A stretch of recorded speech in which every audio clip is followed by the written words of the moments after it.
నమస్తే friends, welcome to Aarush and moms world. ఇవాల్టి recipe మునక్కాయ ఊరగాయ. ఈ సమ్మర్లో మనకి చాలా బాగా దొరుకుతాయి అన్నమాట ఈ మునక్కాయలు. మనము లేత మునక్కాయలతో ఈ ఊరగాయ పెట్టుకోకూడదు. మనం కొంచెం పెద్దగా ఉండే మునక్కాయలతో ఈ ఊరగాయ పెట్టుకోవాలి. అప్పుడే చాలా టేస్టీగా ఉంటుంది, నిలువ కూడా ఉంటుందన్నమాట. ఇప్పుడు మనం చాలా టేస్టీగా నోరు ఊరించే ఊరగాయ, మునక్కాయ ఊరగాయ ఎలా చేసుకోవాలో ఇప్పుడు ప్రాసెస్ చూసేద్దాం. దీనికోసం నేను మరీ సన్నగా కాకుండా కొంచెం లావుగుండే మునక్కాయల్ని తీసుకున్నాను. ఇవన్నీ ఇలా కొంచెం చిన్న సైజులో కట్ చేసుకున్నాను అన్నమాట. నేను చూపిస్తున్న సైజులో ఇవి నేను కట్ చేసి ఉంచుకున్నాను. మునక్కాయ ఊరగాయ కోసం నేను 150 గ్రామ్స్ చింతపండుని నానబెట్టుకున్నాను. మునక్కాయలన్నీ ఇలా లావుగా ఉన్న మునక్కాయలన్నీ కట్ చేసి ఉంచుకుంటే నాకు క్వాంటిటీ ఇవన్నీ వచ్చేసి ఒక 800 గ్రామ్స్ వరకు అయ్యాయి. వీటి కోసం నేను 150 గ్రామ్స్ చింతపండుని నానబెట్టుకున్నాను. తర్వాత నేను స్టవ్ వెలిగించి కడాయి పొయ్యి మీద పెట్టి 3 స్పూన్స్ ఆవాలు యాడ్ చేసుకొని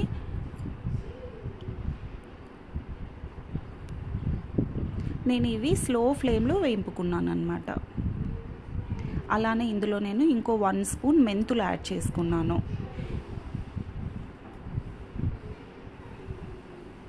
ఇవన్నీ బాగా ఫ్రై చేసుకోవాలి, బాగా వేయింపుకోవాలి.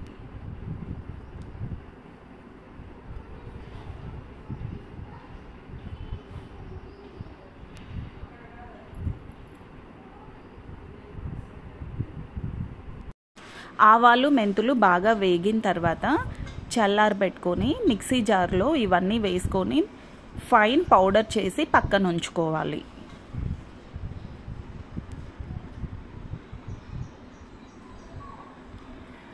నానపెట్టుకున్న చింతపండుని గుజ్జు చేసి పక్కన ఉంచుకోవాలి. ఊరగాయ కోసం నేను పల్లి ఆయిల్ యూజ్ చేస్తున్నాను. స్టవ్ వెలిగించి ప్యాన్ పెట్టుకొని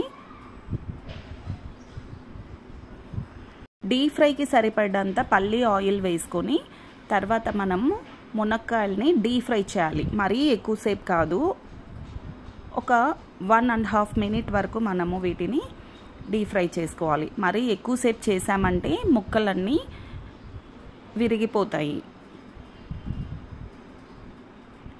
ఇవి కొంచెం ఫ్రై అయిన తర్వాత ఒక బౌల్లో తీసి పెట్టుకోవాలి. తర్వాత మిక్సీ జార్ తీసుకొని ఇందులో నేను నానపెట్టుకున్న చింతపండుని మంచిగా గుజ్జు తీసుకున్నాను. మిక్సీ జార్లో వేసుకోవడం వల్ల గుజ్జు మంచిగా వస్తుంది. నానపెట్టుకున్న చింతపండుని ఇలా మిక్సీ జార్లో వేసి ఇలా గుజ్జు తీసుకున్నాను. తర్వాత స్టవ్ వెలిగించి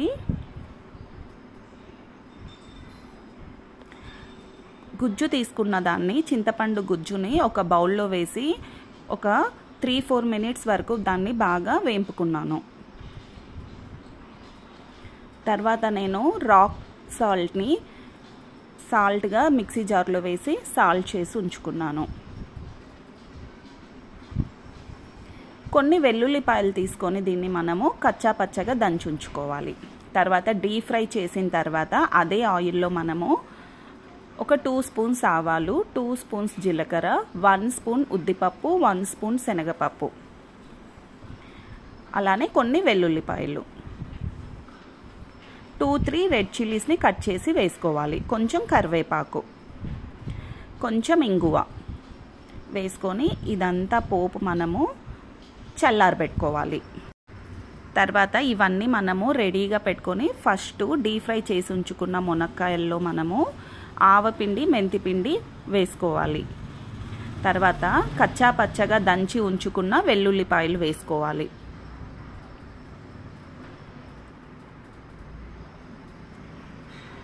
తగినంత ఉప్పు యాడ్ చేసుకోవాలి.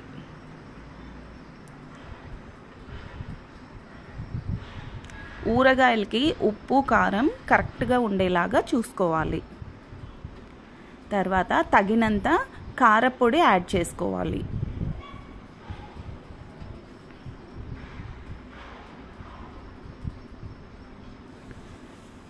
ఇందులో మనం చింతపండు గుజ్జు యాడ్ చేసుకోవాలి.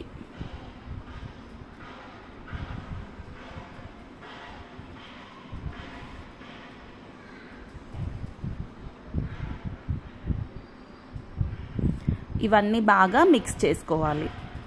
గరిటెతో ఇదంతా బాగా మిక్స్ చేసుకోవాలి. తర్వాత చల్లారబెట్టిన పోపు ఇందులో యాడ్ చేసుకోవాలి.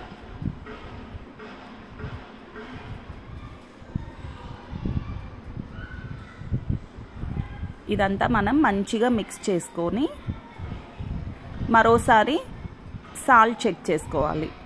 తక్కువ అనుకుంటే వేసుకోవాలి. అలానే కొంచెం పసుపు యాడ్ చేసుకోవాలి.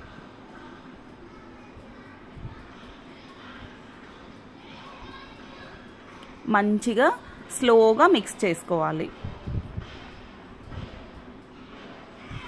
మరీ స్పీడ్గా మనం గరిటెతో ఎలా పడితే అలా తిప్పామంటే ముక్కలు విరిగిపోయే ఛాన్సెస్ ఉన్నాయి కాబట్టి మనం స్లోగా గరిటెతో బాగా మిక్స్ చేసుకోవాలి. ఈ ఊరగాయ అంతా మనం ఒక గ్లాస్ జార్లో కానీ తీసి పెట్టుకున్నామంటే ఇది మనకు ఎక్కువ రోజులు నిలువ ఉంటుంది. అలానే టేస్ట్ కూడా చాలా బాగుంటుంది. చూసారు కదా, ఈ మునక్కాయ ఊరగాయ చాలా రుచిగా ఉంటుంది. ఫ్రెండ్స్, మీరు కూడా తప్పకుండా ట్రై చేయండి. Thank you all.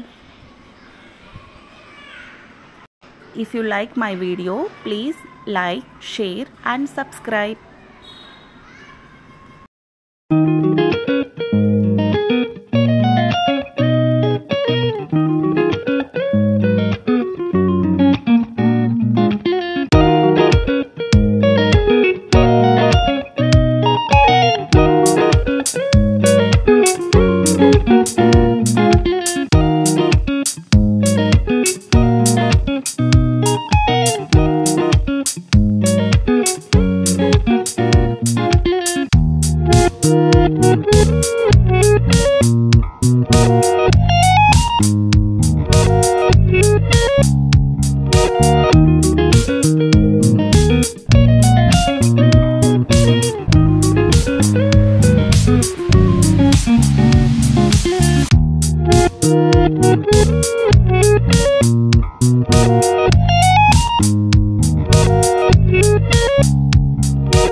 Thank you.